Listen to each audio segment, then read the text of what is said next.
So what we have is all of our area masked out that we want to sculpt on. I'm going to just reverse that because this is the actual area that we're planning to sculpt on. There's two ways to approach this. I can either just begin painting and using my mask, or I can even inflate this area. So if I go to deformation, what I have here is an inflate, and I can just move my slider upwards a little bit, and you'll notice that the mesh is actually inflating itself out. However, it is also giving us a very harsh edge that's not necessarily desirable. So for this particular reason, this technique's not going to work. There also is, we kept a hard edge. We didn't really soften that edge, and that was on purpose. And with the inflate, it really likes more of a soft edge.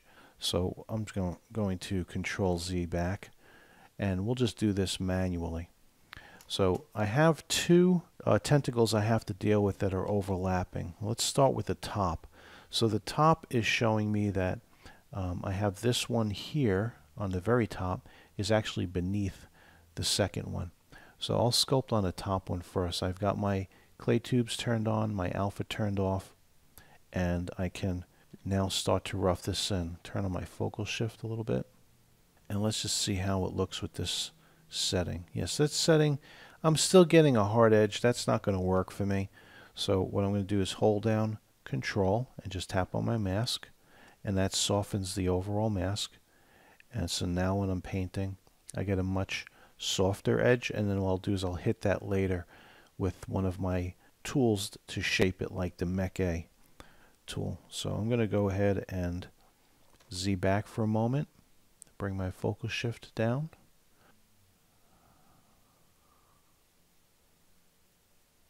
I'm actually fine with this pattern that I'm getting. It's going to help give me a little bit of texturing for free without having to add that. If that wasn't desired, then I would turn on the lazy mouse to eliminate that. And I do want to make sure that when my tentacles are wrapping over the book, that I'm actually achieving a nice level of height.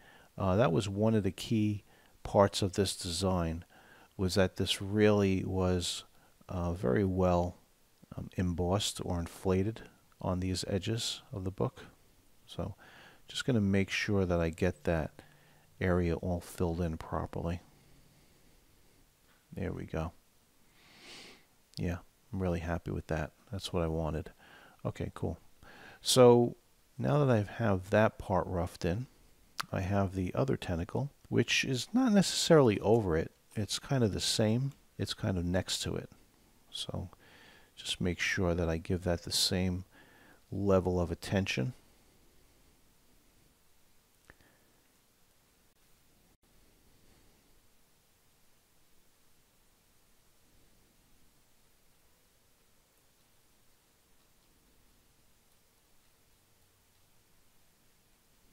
Now this tentacle is a bit tricky because what I have is this side, this particular tentacle is in the lower area, but this one on the bottom is actually above it, at least in the front.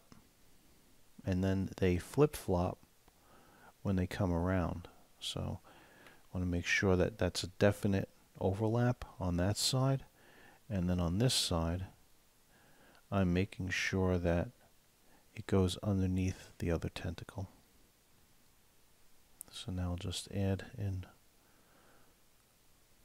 the remaining detail here. So now the fun begins, because now we're really working on the main part of the octopus on the head. And I'm going to put in all of my tentacles at this point, because the face will certainly be predominant in this. So I'll put in this one here, which is in the background. We have this one. We'll call him number 7. And then we have Mr. 8 over here. And I'll let the ones from the front actually be the main ones, the predominant ones. Okay, so that will come in here, and this one will actually take over that one. All right. So now the head. And I want this to be not so much a realistic octopus, obviously stylized, but I think also in that fun flavor of the cartoony skull that we have on the front. So to sort of keep them in the same family in terms of design. So the way I'm going to actually model this octopus's face will be very much like a pirate's skull.